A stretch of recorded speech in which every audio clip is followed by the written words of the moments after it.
depuis quelques semaines, plusieurs responsables de sociétés de trading, 18 exactement, sont écroués pour activités illégales. Parmi les personnes arrêtées figure un journaliste. Même si les faits à lui reprocher sont du domaine pénal qui n'a rien à voir avec le délit de presse, il y a lieu toutefois de se demander si le directeur de publication du quotidien, Forum de la Semaine, Dimos Zikodo n'est pas victime de la liberté d'opinion et de pensée que lui garantit la Constitution et dont il a fait usage. Ce n'est pas parce qu'il est journaliste qu'il a été amené à donner son avis et son opinion sur cette activité, ce qui lui vaut aujourd'hui d'être embastillé. Tout porte à le croire. Il n'est plus à présenter. Le confrère Dimos Zikodo aime les débats contradictoires et l'art de convaincre par la force des idées et arguments. Sollicité le plus souvent par ses confrères, il est souvent présent sur les plateaux de télévision et de radio essayant d'apporter une once de lumière à ses concitoyens.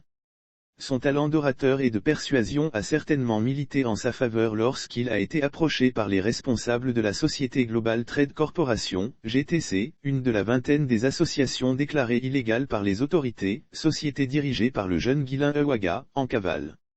C'est sans arrière-pensée que Dimos Zikodo a accepté cette sollicitation, mu par le désir d'apporter sa contribution, son expertise à un jeune entrepreneur togolais sous le feu des critiques et qui, par son initiative, nourrit plusieurs familles togolaises. Ainsi dans des émissions, sous sa plume, on le verra prendre la défense du trading. Sensibiliser, écrire, éclairer la lanterne de ses concitoyens sur une activité licite dans laquelle d'ailleurs plusieurs sommités du pouvoir font partie, est-ce un crime ? Nous ne le pensons pas. C'est son métier qui le lui recommande et c'est ce que tout journaliste fait, convaincre par la force de son argumentation. D'où vient alors que notre confrère Dimos Zikodo soit inquiété et tenu pour responsable d'une société pour laquelle il n'a jamais pris d'engagement au moment où les premiers responsables sont en cavale.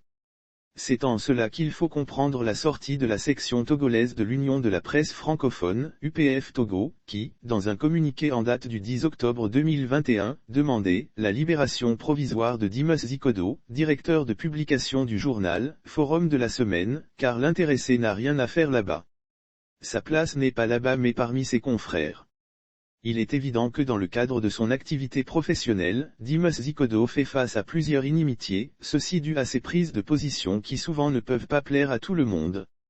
C'est son droit le plus absolu d'être différent des autres, d'avoir un point de vue différent, d'user de sa liberté d'expression. Si tu diffères de moi mon frère, loin de me léser, tu m'enrichis, nous rappelle à juste titre Antoine de Saint-Exupéry. Mais il s'est fait que dans le cadre de son activité professionnelle, Dimos Zikodo s'est fait beaucoup d'ennemis sans le savoir même dans son propre rang. Tout ce monde l'attendait au tournant et ce sont eux qui se sont ligués contre lui pour l'envoyer en prison même si sa responsabilité dans les faits n'est pas établie. Si tant est que le journaliste peut être poursuivi pour avoir soutenu cette activité de trading, pourquoi alors la justice n'inquiète pas les autorités politiques qui sont également hautement impliquées dans cette affaire et qui sont connues de tous? Leurs noms ont été subtilement utilisés par ces sociétés pour hameçonner les souscripteurs. Ils se doivent aussi de répondre de ces actes au même titre que le journaliste. Il ne doit pas y avoir de passe-droit pour certains du fait de leurs activités politiques et d'autres embastillés. La justice doit être la même pour tous. Elle doit faire son travail sans aucune pression ni injonction. Il est important également que les organisations de défense des droits de l'homme et particulièrement des associations de presse se saisissent de ce dossier pour que les droits de toutes les parties soient respectés et que personne ne soit lésé. Il en va de la légitimité de l'état de droit que nous sommes en train de bâtir au Togo.